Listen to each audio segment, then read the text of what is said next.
Healing zone of spirituality में आपका स्वागत है और मैं हूँ लावण्या शांडिल्या। हम स्टार्ट करते हैं अपनी रीडिंग हीलिंग बाउल से।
हेलो टॉरस पीपल, कैसे हैं आप लोग? How are you? हम स्टार्ट कर रहे हैं आपके लव एंड रोमांस की रीडिंग। और लव एंड रोमांस में हम पूछेंगे कि आप और आपके पर्सन के बीच में किस तरह के रिलेशनशिप थे, किस तरह के रिलेशनशिप हैं और किस तरह के रिलेशन में होने वाले हैं। Power of the deck, 2 card, death and 10 of swords।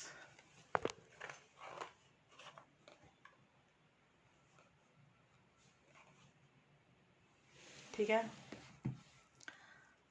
बहुत तकलीफ में रहे हैं आप लोग, लेकिन अब आप लोग ट्रांसफॉर्मेशन की तरफ जा चुके हैं और ट्रांसफॉर्मेशन अब ख़त्म होने वाला है। तो आपको काफ़ी हद तक चीज़ें सुधरती हुई नज़र आएंगी 2021 में। ये है आपका पास्ट, ये है आपके पर्सन का पास्ट, ये है आपकी म्यूचुअल एनर्जी पास्ट, ये है आपके प्रेजेंट का कार्ड, ये है आपके पर्सन के प्रेजेंट का कार्ड, और ये है आपके पर्सन की म्यूचुअल एनर्जी, ये है आपका फ्यूचर, और ये है आपके पर्सन का फ्यूचर, और ये है आपके पर्सन और आपके बीच की म्यूचुअल एनर्जी फ्यूचर। करेक्ट?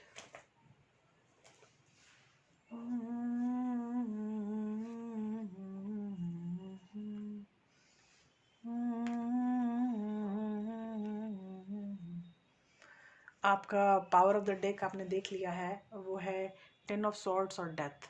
अब आपकी पास्ट की एनर्जी क्या है? जस्टिस चाहिए आपको, क्वीन ऑफ वॉन्ड्स, आप अपना फैसला लेना चाहते हैं। जस्टिस की बहुत ज़रूरत है आपके रिलेशनशिप में, क्योंकि यहाँ पर बार बार ऊहा-पोह की स्थिति आ रही है। कुछ आप बोल रहे हो, कुछ आपका पर्सन बोल रहा है। इस रिलेशनशिप में बहुत ज़्यादा ज़रूरत है एक दूसरे की बातें सुनने के लिए, एक दूसरे की चीज़ों को समझने के लिए, क्योंकि यहाँ समझना ही प्रॉब्लम है। एक सेकेंड, तो वो प्रॉब्लम हो रही है आपको। मैं थोड़ी चेयर आगे कर रही थी। हाँ, तो यहाँ पे सीन क्या है कि आप लोग समझ नहीं पा रहे हैं एक दूसरे की बात, इसीलिए यहाँ जस्टिस की बहुत ज़्यादा ज़रूरत है। और एक अच्छा फ़ैसला लेने के लिए बहुत ज़रूरत है आपको, अपने डिसीजन लेने की बहुत ज़्यादा ज़रूरत है अपने रिश्ते के लिए। यहाँ पे है, ये इनका पास्ट था। ये 2 ऑफ कप्स थे, और अरे भगवान 3 है। ये कमाल की रीडिंग है, ये देखिए, ये है 2 ऑफ कप्स, ये है 4 ऑफ वॉन्ड्स, और ये है द डेविल। ये एनर्जी ऐसी है कि आपकी निगेटिविटी, आप शादी आपने कर ली, फिर ये मुझे लग रहा है कि मैं किसी मैरिड बंदे की देख रही हूँ कि जब शादी हुई थी तो दे वर वेरी हैप्पी, और वो एक दूसरे को अपना फाइनल पार्टनर समझ रहे थे, सोलमेट समझ रहे थे। लेकिन आया डेविल, और इस एनर्जी ने, डेविल एनर्जी ने इनकी शादी को, इनकी पार्टनरशिप को ख़त्म कर दिया। सीरियसली, ये इनका पार्टनरशिप, इनकी शादी भी काम नहीं कर पाई डेविल की एनर्जी के सामने। ये आपके पर्सन की एनर्जी है, ये आपका पर्सन डेविल बन गया है, या आपके पर्सन में डेविल की एनर्जी आ गई है, क्या पता। ये पर्सन तो चाहता था आपसे शादी करना, आपके साथ प्यार करता था वो, लेकिन वो डेविल एनर्जी में आ गया पास्ट में। पास्ट की म्यूचुअल एनर्जी क्या है? रात भर सोना नहीं, हैंगमैन की पोजीशन में, पता नहीं क्या होगा, आई डोंट नो क्या होगा। ये आपका पास्ट है, ये दोनों का वही कंडीशन, दोनों की वही कंडीशन है। रात भर आप सोते नहीं हो, क्या होगा आगे आने वाले टाइम में आपको पता नहीं है। द हैंगमैन की एनर्जी और ये है 9 ऑफ सॉर्ट्स की एनर्जी, ये आपकी और आपके पर्सन के रिलेशनशिप की एनर्जी है पास्ट की। फिर अभी प्रेजेंट में क्या है, प्रेजेंट में है कि आपने अपनी एग्जिस्टेंस बनाने के लिए आगे बढ़े।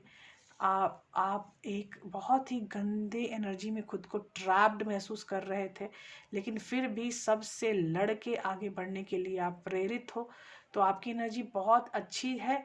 ये 8 ऑफ सॉर्ट्स के साथ मुझे अगर कोई 7 ऑफ वॉन्ड्स का कार्ड दे दे तो मैं इस एनर्जी को पॉजिटिव बोलूँगी।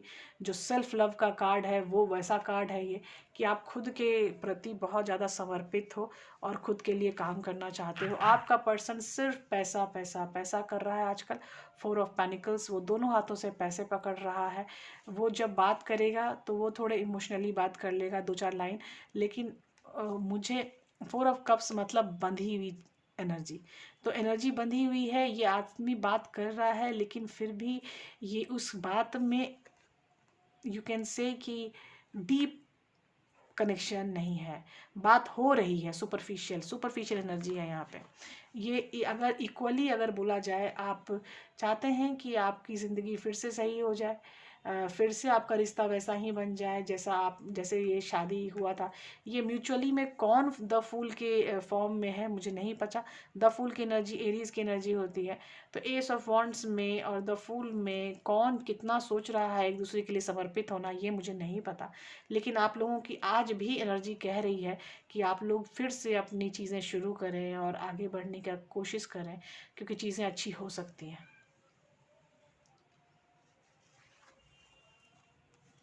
आने वाला समय, मैं रिवर्स कार्ड नहीं लेती। ये है 10 ऑफ वॉन्ड्स और ये है एस ऑफ कप्स। ये आपकी एनर्जी है। आप अपने रिश्ते को एक नई शुरुआत के साथ देख रहे हैं। पर्सन कुछ अलग है, कोई पर्सन आया है आपकी लाइफ में जिससे आपकी चीज़ें चेंज हो रही हैं, आपकी मेंटालिटी चेंज हो रही है, आपकी सोच बिल्कुल चेंज हो रही है। जो मुझे दिख रहा है अपसाइड डाउन परिवर्तन है। ये देखो, ये चिड़िया उल्टी लटकी हुई है, तो ये अपसाइड डाउन परिवर्तन है और प्रभु भी इस रिश्ते को हामी भर रहे हैं। आप आगे जा सकते हो इस रिश्ते में, क्योंकि ये जो रीबर्थ की एनर्जी आ रही है 10 ऑफ वॉन्ड्स की, और वो रीबर्थ की एनर्जी आपको क्रिएट कर रही है एस ऑफ कप्स, जो कि है emotional energy from the divine. आपका पर्सन क्या कर रहा है, आपके पर्सन में बहुत ही अमूलचूल परिवर्तन आने वाले हैं। द टावर, सारी निगेटिविटी ख़त्म होने वाली है आने वाले टाइम में, और वो स्ट्रेंथ की एनर्जी में फिर से आके कुछ डिसीजन ले सकते हैं। ये मैं जल्दी जल्दी बता रही हूँ तो ये मत समझिएगा कि इनकम्प्लीट बता रही हूँ, क्योंकि सीरियसली ये एनर्जी बस वही है कि आपकी निगेटिविटी एंड हो रही है और आपका पर्सन फिर से स्ट्रेंथ में आके कुछ अच्छे डिसीजन लेने के मूड में आ रहा है। आने वाले टाइम में आप अपनी ज़िंदगी के लिए लग चुके होंगे, और वो है 8 ऑफ पेनिकल्स और 7 ऑफ पेनिकल्स। 7 और 8 ऑफ पेनिकल दोनों अपने अपने जीवन में लग के मूव ऑन कर रहे हैं, 7 और 8। तो आप मूव ऑन की एनर्जी में आ चुके होंगे आने वाले वक्त में।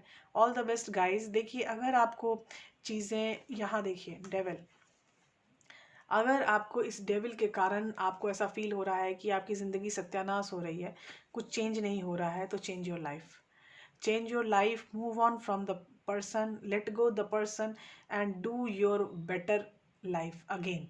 ठीक है, आप खुद को फिर से शुरू कर सकते हैं, अपने ज़िंदगी में फिर से प्रयास कर सकते हैं, फिर से मेहनत कर सकते हैं, फिर से अपनी ज़िंदगी सुव्यवस्थित तौर पे बना सकते हो। ठीक है, प्यार करना कभी रुकता नहीं, प्यार कहता कि तुम झुकना नहीं। ठीक है, तो प्यार करना कभी नहीं रुकता। आपको एक बार प्यार हुआ, दोबारा भी प्यार होगा। आपने एक बार खोया तो कोई बात नहीं, आप अगली बार फिर पाओगे। तो आप इस टेंशन में बिल्कुल मत रहना कि यार एक बार तो प्यार हो गया, अब अगली बार क्या करूँगा। अगर आप शादी से भी बाहर निकल रहे हो तो please guys, all the best from healing zone of spirituality, क्योंकि आप टेंशन बिल्कुल मत लेना। आप अपने ऊपर काम करो, अपने करियर के ऊपर काम करो, आप आगे बढ़ोगे, फिर से नवजीवन आएगी, फिर से नई शुरुआत आएगी, और आपको फिर से जीने में मज़ा आने लगेगा। फिर से आपको फील होगा कि भगवान प्रभु ने आप पर बहुत आशीर्वाद दिया है, आप बहुत ही ब्लेस्ड हो, और आगे बढ़ो। और आपको और आपके पर्सन दोनों को प्रभु की तरफ से बहुत बहुत आशीर्वाद। खासकर वो लोग जो लोग शादी के बाद ये सोचते हैं कि उनका जीवन यहीं ठहर गया, ऐसा नहीं है।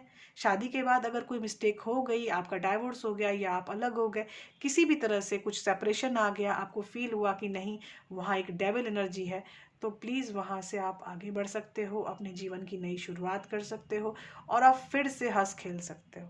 ठीक है, फिर से वो ट्रांसफॉर्मेशन में आके खुद को बदलो, खुद के अपने करियर के ऊपर ध्यान दो, अपने काम के ऊपर ध्यान दो, रोना धोना चिल्लाना बंद करो। ठीक है, खुद के ऊपर ध्यान करो और अपने करियर के ऊपर ध्यान करो। Bye bye, take care. अपने फाउंडेशन पे काम करो, चीज़ें बहुत अच्छी होंगी। Bye bye, take care. अब यहाँ पे क्या है, मुझे कार्ड निकालने हैं।